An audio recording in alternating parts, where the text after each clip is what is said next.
जैन साहित्य बहुत विशाल है। अधिकांश में वह धार्मिक साहित्य ही है। संस्कृत, पाली, प्राकृत, अपभ्रंश तथा अपभ्रंश की उत्तरकालीन लोक भाषाओं में यह साहित्य लिखा गया है। भगवान महावीर स्वामी की प्रवृत्तियों का केंद्र मगध रहा है, इसलिए उन्होंने यहाँ की लोकभाषा अर्धमागधी में अपना उपदेश दिया, जो उपलब्ध जैन आगमों में सुरक्षित है। आदिकालीन साहित्य में जैन साहित्य के ग्रंथ सर्वाधिक संख्या में और सबसे प्रामाणिक रूप में मिलते हैं। जैन रचनाकारों ने पुराण काव्य, चरित काव्य, कथा काव्य, रास काव्य, फागु काव्य आदि विविध प्रकार के ग्रंथ रचे। उन्होंने हिंदुओं में प्रचलित लोक कथाओं को भी अपनी रचनाओं का विषय बनाया। आदिकाल की उपलब्ध सामग्री में सबसे अधिक ग्रंथों की संख्या जैनों की ही है। बौद्धों की तरह भगवान महावीर स्वामी ने भी संसार के दुखों की ओर बहुत ध्यान दिया है। सुख दुख के बंधनों पर इन्होंने जीत पाई, जिससे ये जिन्न कहलाए। जिन्न शब्द से ही जैन शब्द की उत्पत्ति हुई है। उन्होंने 30 वर्ष तक अपने उपदेश दिए। भगवान महावीर ने अहिंसा पर अधिक बल दिया और देव पूजा का विरोध किया। जैन धर्म के मूल सिद्धांत 4 बातों पर आधारित है: अहिंसा, सत्य भाषण, अस्तेय और अनासक्ति। बाद में ब्रह्मचर्य भी इसमें शामिल कर लिया गया। इस धर्म में बहुत से आचार्य और तीर्थंकर हुए, जिनकी संख्या 24 मानी जाती है। इन्होंने इस धर्म को फैलाने का प्रयास किया। मोतीलाल मेनरिया के शब्दों में आगे चलकर जैन धर्म 2 शाखाओं दिगंबर और श्वेतांबर में बंट गया। जैन धर्म की इन 2 शाखाओं ने धर्म प्रचार के लिए जो साहित्य लिखा वह जैन साहित्य के नाम से जाना जाता है। दिगंबर जैन साधुओं और कवियों का क्षेत्र दक्षिण भारत और मध्य देश रहा है, और श्वेतांबर जैन साधुओं तथा कवियों का क्षेत्र अधिकतर राजस्थान और गुजरात रहा है। जैन आगम साहित्य। जैन साहित्य के सबसे प्राचीनतम ग्रंथों को आगम कहा जाता है। आगम ग्रंथों में 12 अंग ग्रंथ, 12 उपांग ग्रंथ, 10 पैन्न ग्रंथ, 6 छद सूत्र, मूल सूत्र 4, चूलिका सूत्र 2 को मिलाकर कुल 46 ग्रंथ होते हैं। आगम ग्रंथ काफी प्राचीन है। जो स्थान वैदिक साहित्य में वेद का और बौद्ध साहित्य में त्रिपिटक का है, वही स्थान जैन साहित्य में आगमों का है। आगम ग्रंथों में महावीर स्वामी के उपदेशों तथा जैन संस्कृति से संबंध रखने वाली अनेक कथा कहानियों का संकलन, जीवन उपयोगी सूत्र आदि बहुत कुछ है। जैन श्रमण पाटलिपुत्र में एकत्रित हुए और यहाँ खंड खंड करके 11 अंगों का संकलन किया। 12वां अंग किसी को स्मरण नहीं था, इसलिए उसका संकलन न किया जा सका। इस सम्मेलन को पाटलिपुत्र वाचना के नाम से जाना जाता है। कुछ समय पश्चात जब आगम साहित्य का फिर विच्छेद होने लगा तो दूसरे सम्मेलन हुए। एक आर्य स्कंदिल की अध्यक्षता में मथुरा में, दूसरा नागार्जुन सूरी की अध्यक्षता में वल्लभी में। ओडिशा के उदयगिरी और खंडगिरी स्थान पर भी जैन राजा खारबेल के समय उनकी अध्यक्षता में जैन ग्रंथों का संकलन किया गया। मथुरा के सम्मेलन को माथुरी वाचना की संज्ञा दी गई, तो वल्लभी सम्मेलन को वल्लभी वाचना के नाम से जाना जाता है। वर्तमान आगम साहित्य इसी संकलना का रूप है। आगम साहित्य का जैन धर्म में महत्व। ईसा के पूर्व लगभग 4वीं शताब्दी से लेकर 5वीं शताब्दी तक की भारतवर्ष की आर्थिक तथा सामाजिक दशा का चित्रण करने वाला यह साहित्य अनेक दृष्टियों से महत्व का है। आचरांग आदि ग्रंथों में जैन श्रमण के आचार चर्या का विस्तृत वर्णन है। भाषा विषय की दृष्टि से जैन आगमों का यह भाग सबसे प्राचीन मालूम होता है। आगम ग्रंथों में श्रमण भगवान महावीर स्वामी, उनकी चर्या, उनके उपदेशों, तत्कालीन राजा राजकुमार और उनके युद्ध आदि का विस्तृत वर्णन है, जिससे जैन इतिहास की लुप्तप्राय अनेक अनुश्रुतियों का पता लगता है। इन आगम ग्रंथों में महावीर स्वामी द्वारा कही हुई अनेक कथा कहानियों तथा उनके शिष्य शिष्याओं का वर्णन है, जिसमें जैन परंपरा संबंधित अनेक बातों का परिचय मिलता है। जीवाभिगम, पन्नवणा आदि आगम ग्रंथों में वास्तुशास्त्र, संगीत, वनस्पति आदि संबंधित अनेक महत्वपूर्ण विषयों का वर्णन है, जो प्रायः अन्यत्र उपलब्ध नहीं होता। छेद सूत्रों में साधुओं के आहार विहार तथा प्रायश्चित आदि का विस्तृत वर्णन है, जिसकी तुलना बौद्धों के विनय पिटक से की जा सकती है। बृहत कल्प सूत्र में भगवान महावीर के विहार, भिक्षु भिक्षुणियों के विहार आदि का पता लगता है। छेद सूत्रों की तरह यह भी प्राचीन है। छेद सूत्रों का यह भाग उतना ही प्राचीन है जितने स्वयं महावीर। इस समय तक जैन परंपरा में श्वेतांबर और दिगंबर का भेद नहीं मालूम होता। पाली सूत्रों की अट्टकथाओं की तरह आगमों की भी अनेक टीका, टिप्पणियाँ, दीपिका, निवृत्ति, विवरण, अवचुरी आदि लिखी गई है। इस साहित्य को सामान्यतया निर्युक्ति, भाष्य, चूर्णी और टीका इन चार भागों में विभक्त किया जा सकता है। आगम को मिलाकर इसे पांचांगी कहते हैं। इन ग्रंथों में भारत के रीति रिवाज, मेले, त्योहार, साधु संप्रदाय, दुष्काल, बाढ़, चोर लुटेरे, सार्थवाह, व्यापार के मार्ग, शिल्प, कला, भोजन शास्त्र, मकान, आभूषण आदि विविध विषयों का पता चलता है। लोक कथा और भाषा शास्त्र की दृष्टि से भी यह साहित्य बहुत महत्व का है। डॉक्टर विंटरिज के शब्दों में जैन टीका ग्रंथों में भारतीय प्राचीन कथा साहित्य के अनेक उज्ज्वल रत्न विद्यमान हैं, जो अन्यत्र उपलब्ध नहीं होते। आदिकालीन जैन साहित्य में रास ग्रंथों की परंपरा दो रूपों में विकसित हुई है: नृत्य गीत परक धारा और छंद वैविध्य परक धारा। आचार्य देवसेन कृत श्रावणाकार को डॉक्टर नगेंद्र ने उत्तरकालीन लोकभाषा का प्रथम जैन ग्रंथ माना है।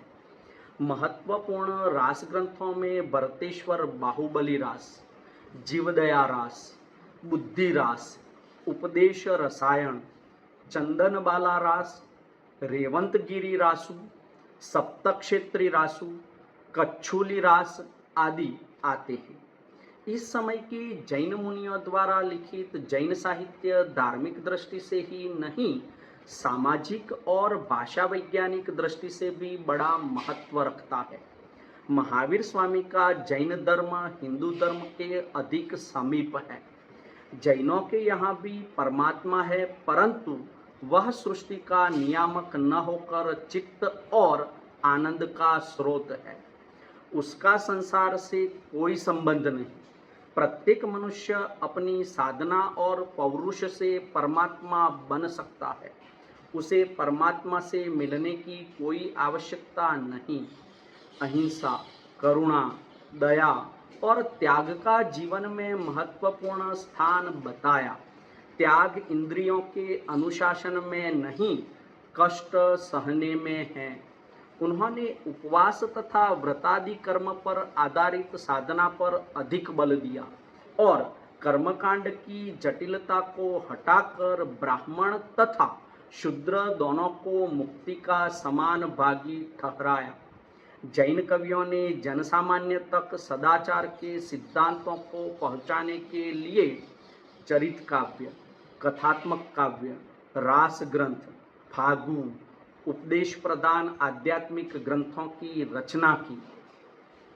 कथाओं के माध्यम से आदर्श चरित्र को प्रस्तुत करना, जनसाधारण का धार्मिक एवं चारित्रिक विकास करना, सदाचार, अहिंसा, संयम आदि गुणों की महत्ता बताना और उन्हें जीवन में धारण करने के लिए प्रेरित करना कवियों का मुख्य उद्देश्य था। जैन साहित्य का सबसे अधिक लोकप्रिय रूप रास है। यह रास ग्रंथ वीर रासों से अलग है। रास एक तरह से गेय रूप है। जैन मंदिरों में श्रावक लोग रात्रि के समय ताल देकर रास का गायन करते थे।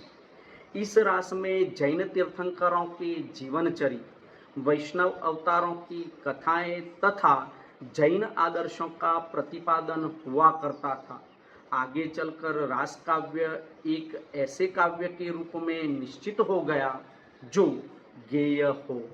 हिंदी में इस परंपरा का प्रवर्तन जैन साधु शालिभद्र सूरि द्वारा लिखित भरतेश्वर बाहुबली रास से माना जाता है।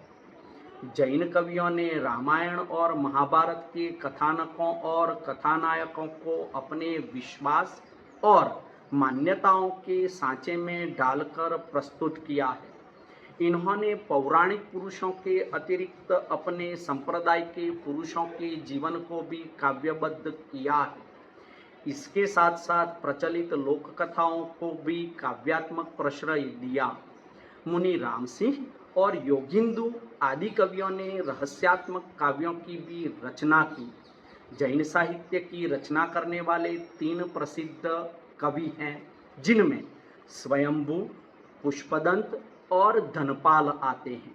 इन्होंने उत्कृष्ट काव्यों की रचना की।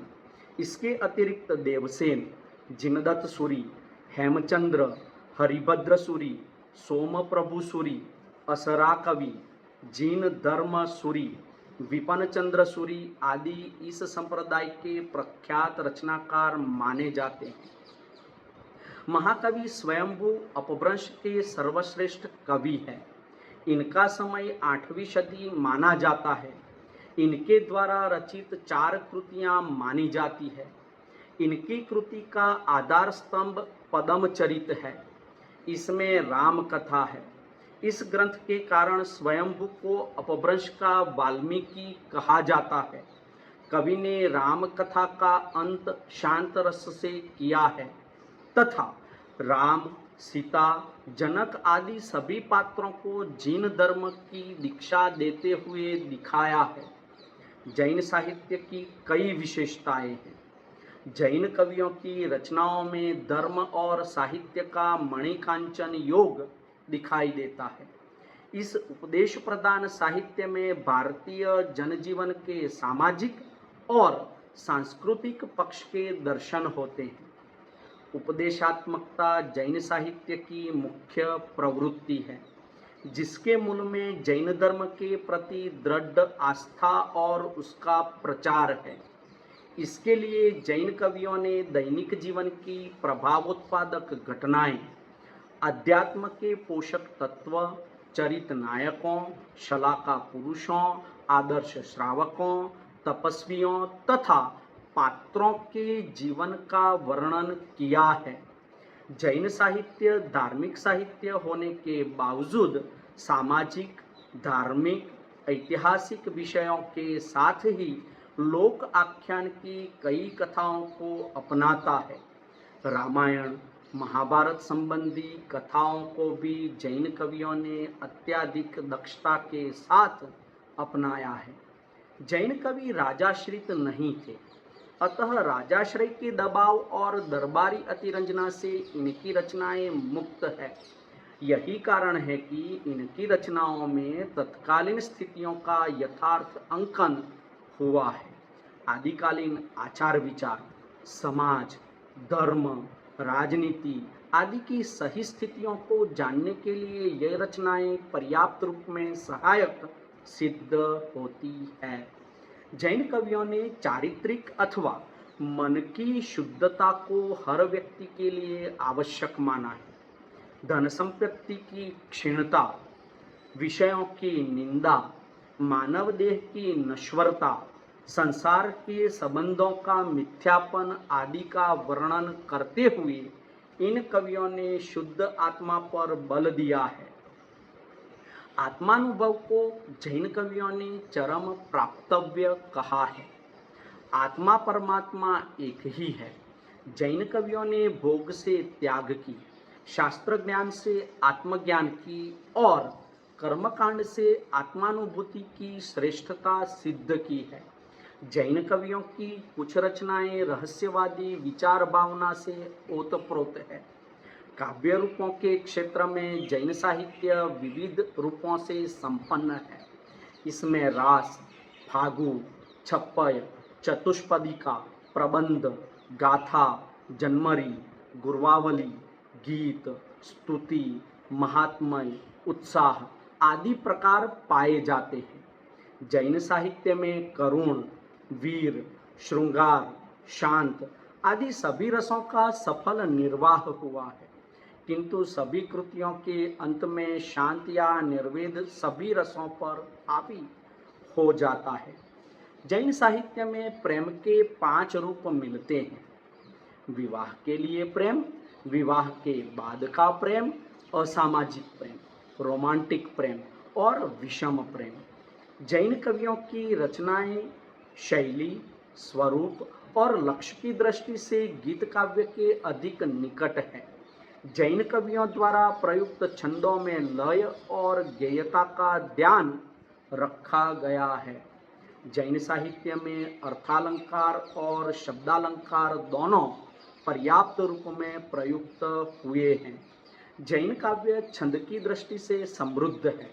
स्वयंभूकृत स्वयंभू छंद और हेमचंद्र विरचित छांदोग्यानुशासनम आदि ग्रंथों में पर्याप्त संख्या में छंदों की विशिष्ट विवेचना की गई है। जैन काव्य में ज्यादातर सभी छंदों का प्रयोग मिलता है। जैन कवियों ने अपनी अभिव्यक्ति के लिए लोकभाषा का प्रयोग किया और उसे प्रतिष्ठा प्रदान की।